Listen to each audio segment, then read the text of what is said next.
And welcome to Desperately Seeking Senior Living, a podcast for sons, daughters, grandkids, and spouses who suddenly find themselves tangled in the search for senior living and care.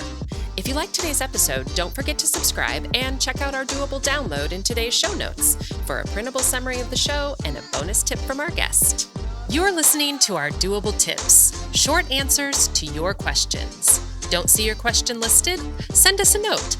Then don't forget to subscribe so you never miss an answer. Today, we are talking with Max Oppenheimer, the marketing director at the Brentmore Retirement Community in U City, Missouri. We asked Max what families ask him when they come in for a tour.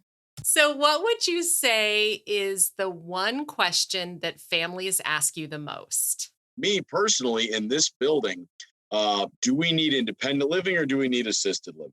Right. So that's probably the ultimate question that overwhelms family the most. And it happens right at the beginning of the search process. Yeah, exactly. And those are industry terms, right? Like we essentially made those terms up. Yeah, we did. We did it to confuse people. Yeah, right. Because I think if you're a family and mom says, I don't want to live at home anymore, or you kind of feel like maybe she's not safe at home anymore, then in your mind, you immediately think of assisted living because doesn't independent living mean they can stay at home? For the most part, yeah. So when that family comes in, what's that checklist for you that says this person can live in independent living? That's a great question. And I usually start off prefacing it by saying, independent living is a lifestyle choice. You don't want to take care of your house anymore. You're tired of cooking and cleaning and you don't really drive so much anymore. Can you live at home? Yeah, probably. But is that going to be the ultimate quality of life solution for you? Assisted living, on the other hand, is more of a necessity. You need help toileting. You need help transferring, or you need help. You really aren't so safe to do medication distribution and management by yourself. When you really start to need help with all of your, some of your ADLs, activities of daily living, that's when assisted living might be knocking on your door. It's definitely a lifestyle choice, and it's an adjustment. Even though, like, you and I could sit here and talk about, I don't want to cut my grass. I can't. I mean, right now I thankfully can, but I don't want to pay someone to do it either. And is it sound nice to everyone in theory when they start off? Absolutely. It's a very nice sounding concept. You don't have to cook.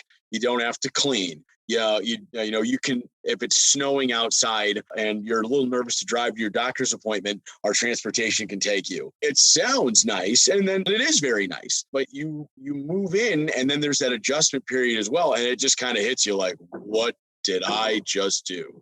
Yeah. Tell us a little bit about what that looks like. So someone moving in just as an independent resident. Yeah, when you move in, it takes you, everybody in my role will tell you it takes at least 30 days to really kind of get acclimated, learn the ropes, meet people. It happens to be Brentmore has a ton of friendly people, lots of friendly residents, which is part of why I love working here. When you come in here, like we would set you up with a resident ambassador. Like, somebody nice. That's actually living here, taking you around, who knows everything and says the secrets. Like, our food is excellent, but like if there's one thing somebody doesn't like, don't get the Salisbury steak. Don't ever get it. It's not good, And Chef Steve, if you're listening, your Salisbury steak is terrific. But think little things like that. It just to get adjusted takes time. It's just like practicing for something. Like I'm a big baseball guy. It's just like, going to the batting cage. Like you're not going to hit every single time, especially when you first get in there. But after you take a couple of practice swings and you get the hang of the speed of the pitch, you'll make contact. A little history about the Brentmore for your listeners is we used to be a regular apartment building. It was like regular families, Valerie, just like you and I could live here. And then in 1995, it was purchased by a gentleman named Barry Pesson, and he changed it into a senior community because the building happened to have been built very favorably toward seniors. And that's where we are today. So like regular kitchens, you'll see bathrooms, showers, just like you would in regular apartment. It's spaced out, though. What I love about the Brentmore in particular, the floor plans, it doesn't look like it was just built for as many seniors to live in one place as possible. It was built for people to live here. It was built as a home. It's a home. I love that. And some people might not even know that actual apartment buildings have been Yeah, converted for senior living exactly. communities. So when you walk in, you will see, just like, you at least lived in one house or apartment like this growing up. You go in, you've got your big living room space and you've got a bedroom on the side. Like, it's just very well laid out. And that's one of the more favorable aspects of the Brentmore, is just the floor plans themselves. I imagine that makes the transition a little easier.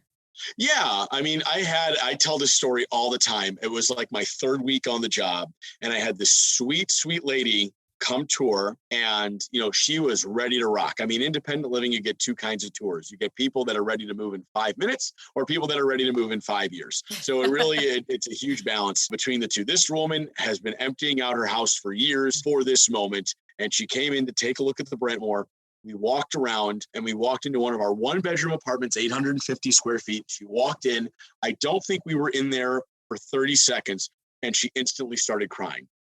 Oh. I wasn't very comfortable already because I was new on the job, and this didn't help. But it was, and she was so nice. And I said, Gracie, why are you crying? And she said, I've given away so much furniture and so many things. It would have fit in here. Oh my gosh. It would have fit in here. And at that point, I was crying with her. I was because I'm thinking of, like, what if I gave away my awesome couch? Like, I love my couch. I just, like, I would.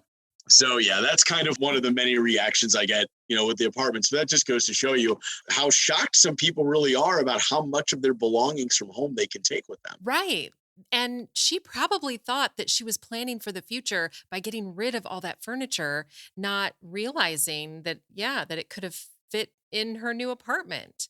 And so you could show them, they could see how much furniture that they could get into their apartment. How many people would you say are planning for the future by touring communities like yours? It's honestly a crapshoot. I mean, Yeah. it depends on, it will slow down kind of towards the holidays, where you get people really just kind of exploring the idea. And then after the holidays, people are seeing their parents and they're saying, whoa, they got to get out of there. Yeah. They got to get out of that house. So it really depends on the time of year. It really all just depends. I mean, independent living, you definitely see more planning ahead. It's just, how long is ahead? Yeah. Is it a month? Is it a year? My shortest turnaround time from start to finish was 4 hours. Oh my gosh. Yeah, we had someone come in here looking for their mom. She was in the hospital. They didn't.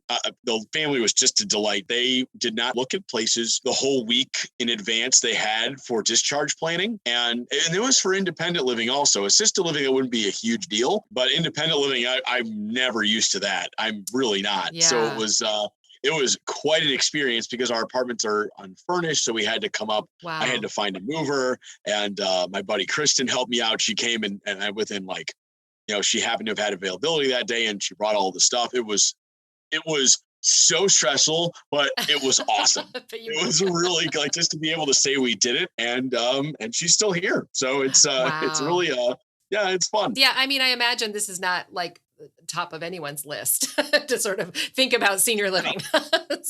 Well, like I always say, nobody wants to be in my office. That's not like something to be embarrassed about. Nobody, like, I don't take offense to, like, hi, you don't want to see this jolly Max guy, as helpful as I like to try and be. Nobody wants to be sitting in my office. Listen, Valerie, if I asked you, like, I would like to live in my house with my family until I die. The end. That's how it goes. Yep. It is. I would love it. It would be great. I would hope I'm healthy enough to do that. And I have the strength and the motivation to do that, but that's not always the case. This episode is brought to you by the Brentmore Retirement Community, with both independent and assisted living, conveniently located at the corner of Delmar and 170 in University City, Missouri. Keep active, stay involved, age gracefully. All at the Brentmore Retirement Community. Find their contact information in today's show notes. Check out this episode's doable download in show notes for details, including industry terms and definitions we discussed, as well as a bonus tip from our guest. Have questions or your own tips to share? Leave us a message. We'd love to hear from you. And until next time, make it doable.